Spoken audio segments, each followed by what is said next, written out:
Ambe tenendona avril kalo klitan konoton. Ambalma o abisimila malak juka don kibaro keneka.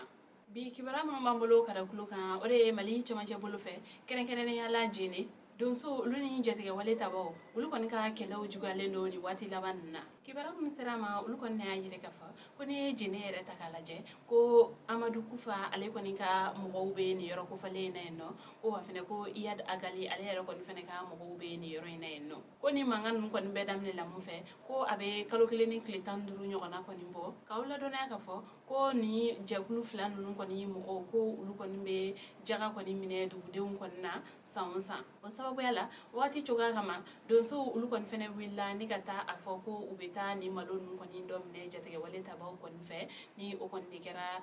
kelen nun kon damne wakati ko ga ko ni kle dama do laban nun ko ulu kon tari jugale do sabla sere do ka fala ko ni do laban nun do la ko jatege wale tabaw ko ulu kon ndo na mobli chaman kon kono ni ka kelege minan kon ta ufe ni kata bingal ke wale ta kan yasin dugudo kon ma ni o koni sen fe ayire la kafo siga kumala ko dugu fla nyogona ko ulu jenna wa ayire la kafo fene ko mo chama ko ni tora akoda fe nga kibara jonjo kon te ka soro mo hage kelen kon na mun ko ni tora adafe sabla do kon be ga fo ko mo tan ni ko nyogona do fene bala ko mo bisaba ko nyogona nga kibara jonjo mana soro okula amboda okluka kawla do na kafo ko ni kelen nun kama dugu chama mo ko re willa ni gata jene aleni sofara ulula minindugula ni ngata u kalfa doni yoro ko falen nunna kada akulo kan fene kafo kabini samba fla aleni tan kononton ben kan sebe no kono kungela ni yoro ko fale ale jatike wale tabaw aleni adugudun kon ni nyogonje ga mo mun kon be o kunya kuna ulu kon be ka useko bela jelenke ni wakati na do yere ga fola ko uye sien fla be kon ke wala sa chugamna fu kon be sega siri ni mangan non kon dana ko ga ko ulu kon desela mu kon ne mali fini digu yere kon fene ko ulu kon fene be u ga laben kon ni sabatila ga ulu kon manye foli kon ke u ga laben na kibara ware mana bu ko fe amuda okluka kibara ware mambulo kada okluka ode alamsa temele avril kalo kletanduru bingal ke wale do taraka nyesi menaka ale kambama kibara mun salama ul kon na yire gafo ko kam kon be minakani ko ayir la gafo ko finitigi suko ya chama kon ne be nin kayin kono o kum kon nala jette wale tabaro kon ye bingel ke wale ta kan yasi ni ma ni kayin kon na mu ko kon ma u kon ye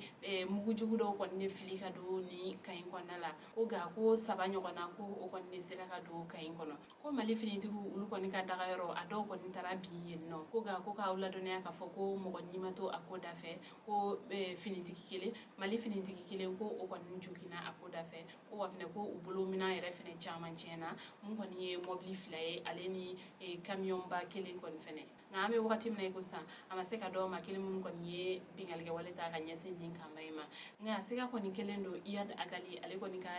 tonde un kon ma sabla ko u barake chugoni u kon ni barake chugori bolendo